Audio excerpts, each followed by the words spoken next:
Bab 1138. Mengambil pil obat di ruang permunian obat.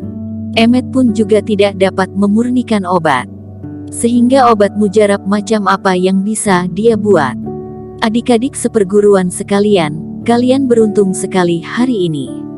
Aku mendapat banyak obat mujarab dari senior misterius, efeknya sungguh luar biasa.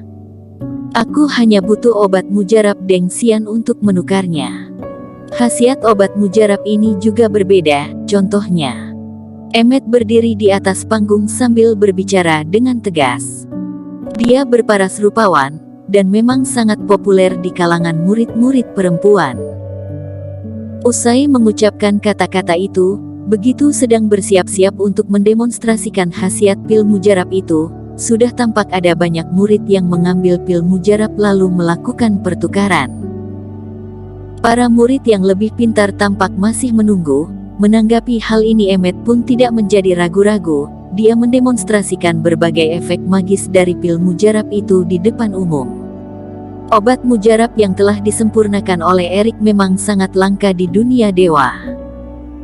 Lagi pula hanya jika Reiki dunia asli telah tiada, maka baru dapat ditemukan cara baru untuk mempelajari penggunaan obat mujarab daripada memurnikan obat dengan rumput ajaib.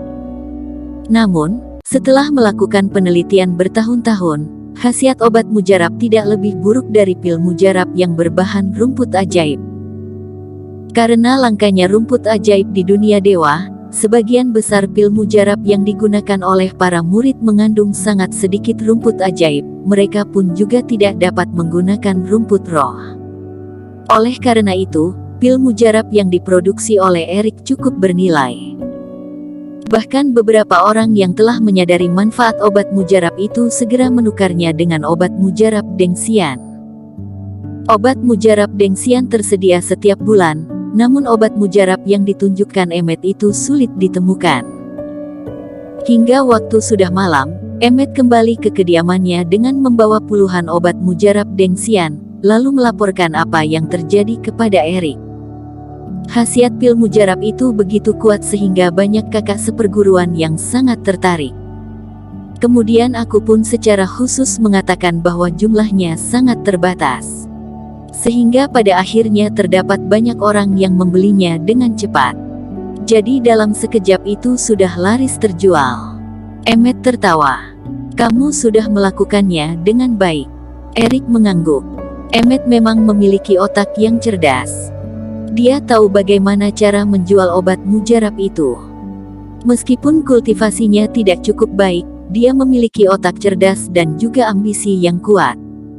Saat ini Erik pun juga tidak memiliki bantuan di dunia dewa. Selama dikendalikan dengan baik, maka Emmet bisa banyak membantu. Senior Qin, besok adalah hari di mana obat mujarab Dengxian akan dikirim setiap bulannya. Sebelumnya juga sudah ada banyak orang yang telah menggunakan obat itu, jadi besok aku akan melakukan perdagangan lagi, setelah pil mujarab itu dikirim. Aku yakin kita akan mendapatkan lebih banyak lagi. Emmet berkata dengan penuh semangat. Apakah aku juga akan mendapatkan pil mujarab itu? Tanya Erik. Saat ini, Erik juga merupakan murid dari partai bagian dalam. Jika yang lainnya mendapatkannya, maka seharusnya sama dengan dirinya. Ya tentu saja. Besok kita akan pergi ke ruang pemurnian obat bersama untuk mendapatkannya. Emmet menjawab. Keesokan paginya, Emmet dan Erik keluar dari kediaman. Di luar, terdapat puluhan murid yang menunggu. Ketika mereka melihat Emmet datang, mereka semua tampak memuja dan menyanjungnya. Kakak seperguruan. Mereka juga merupakan murid penatua ketiga, yang selalu didominasi oleh Emmet. Ini adik seperguruan. Seorang laki-laki berwajah hitam melihat Erik dan berkata sambil menyeringai, adik seperguruan halo, namaku Dandi. Kakak seperguruan biasanya akan sangat sibuk di hari kerja. Tapi jika kamu memiliki sesuatu masalah di partai bagian dalam, beritahulah aku kapan saja. Kamu juga dapat mencariku. Kita semua adalah murid penatua ketiga. Sehingga kita semua berada di perahu yang sama, kita harus saling membantu. Seorang wanita berkata sambil tersenyum. Erik pun sedikit tersenyum. Dia dapat melihat bahwa mereka ini tulus karena lingkup hubungan yang kecil, sehingga memperlakukan dirinya sebagai adik seperguruan dengan sangat baik. Kalau begitu, terima kasih banyak kakak seperguruan sekalian. Erik pun juga tidak berpura-pura, dia menganggukkan kepalanya. Sebelumnya Erik belum pernah bergabung dengan sekte seperti ini, sehingga dirinya merasa asing dengan hubungan semacam ini. Emmet tampak sedikit santai. Sepertinya senior Qin bukanlah orang yang sulit untuk bergaul seperti apa yang dirinya kira sebelumnya. Kalian jangan meremehkan adik seperguruan Qin. Aku rasa tidak ada orang yang lebih baik dalam melakukan pemurnian obat daripada dirinya di sini, ujar Emmet. Kalau begitu, jika memerlukan pemurnian obat, ketika ada yang terluka maka harus berkonsultasi dengan adik seperguruan Qin. Sekelompok orang itu berbincang sambil tertawa, lalu pergi menuju ruang pemurnian obat. Erik hanya terdiam sepanjang jalan, dia hanya mendengar pembicaraan orang-orang lainnya. Namun sebagian besar dari mereka mengeluh kepada Emmet tentang tindakan Penatua Agung yang semakin berlebihan. Awalnya mereka terdiri dari lebih dari 100 orang, namun setelah Penatua ketiga melemah, banyak dari mereka yang tidak dapat pergi ke sisi Penatua Agung, sehingga membuat orang banyak protes. Banyak orang mengatakan bahwa ketika Penatua ketiga pulih kembali, maka pasti akan ada pelajaran terhadap orang-orang yang tidak tahu berterima kasih ini. Tidak lama kemudian, mereka telah sampai di ruang pemurnian obat. Itu adalah bangunan kecil, suhu di sekitarnya tidak rendah, jelas ada api di dalamnya. Terdapat aroma obat yang terus-menerus melayang bebas di udara. Setiap hari juga terdapat orang-orang memurnikan obat di sini. Pada saat ini, di depan aula, ada beberapa murid yang mengantri untuk mendapatkan obat. Mereka semua pun ikut mengantri. Akhirnya, setelah murid yang ada di depan telah selesai, tibalah giliran mereka. Terdapat beberapa orang mengambil resep obat. Dandi yang lebih dulu melihat pengurus yang ada di ruang pemurnian obat, dalam sekejap mengubah ekspresi wajahnya. Kakak seperguruan, sudah lama kita tidak berjumpa. Benny, ternyata itu kamu. Senang sekali dapat bertemu dengan kakak seperguruan lagi. Tapi tidak disangka setelah 3 tahun kamu masih saja belum memiliki pencapaian apa-apa. Pria muda berjubah abu-abu di sisi berlawanan menunjukkan senyum palsu pada wajahnya, dan energi yin dan yang terasa begitu aneh. Tampaknya kamu memiliki hubungan yang baik dengan Veron. Kamu telah menjadi pengurus di ruang permunian obat. Dandi mendengus. Ini bukanlah pemberian kakak seperguruan. Pada saat aku dihajar sangat keras, aku pun tidak dapat bangkit selama sebulan. Hal itu baru membuatku tersadar bahwa aku tidak memiliki masa depan denganmu. Benny mencibir.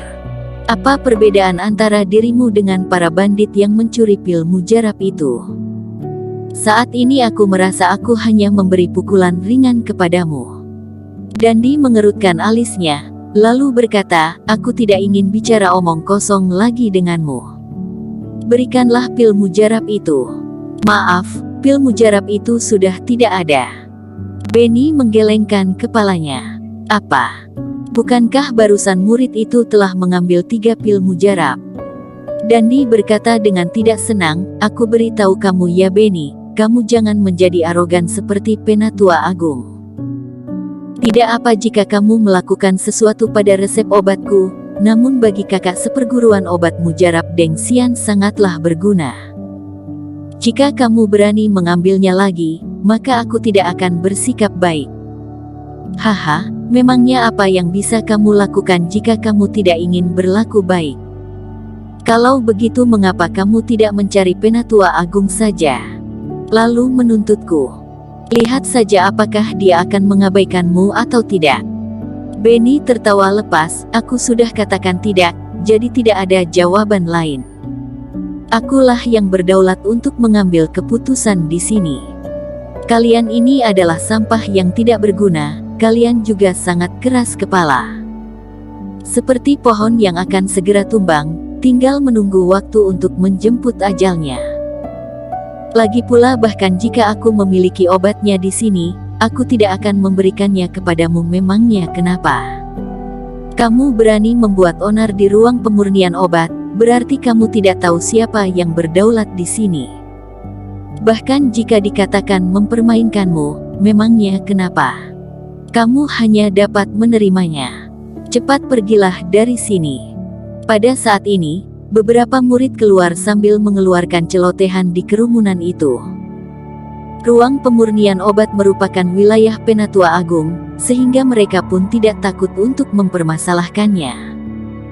Adik seperguruan Qin, aku khawatir kita tidak bisa mendapatkan pil mujarab itu dengan cara normal hari ini. Aku akan kembali untuk bertemu dengan Penatua ketiga. Emmet mengerutkan keningnya sambil berkata, "Untuk apa repot-repot?" Erik menggelengkan kepalanya, lalu berjalan keluar. "Karena aku sudah ada di sini, aku tidak hanya harus meminum pil mujarab itu, tetapi aku juga harus membayar kembali hutang sebelumnya." Erik pun keluar dari kerumunan, lalu menghampiri Benny. "Berilah aku pil mujarab yang pantas aku terima itu." "Kamu? Haha, jangan kira aku tidak melihatnya. Kamu merupakan adik baru seperguruannya Emmet."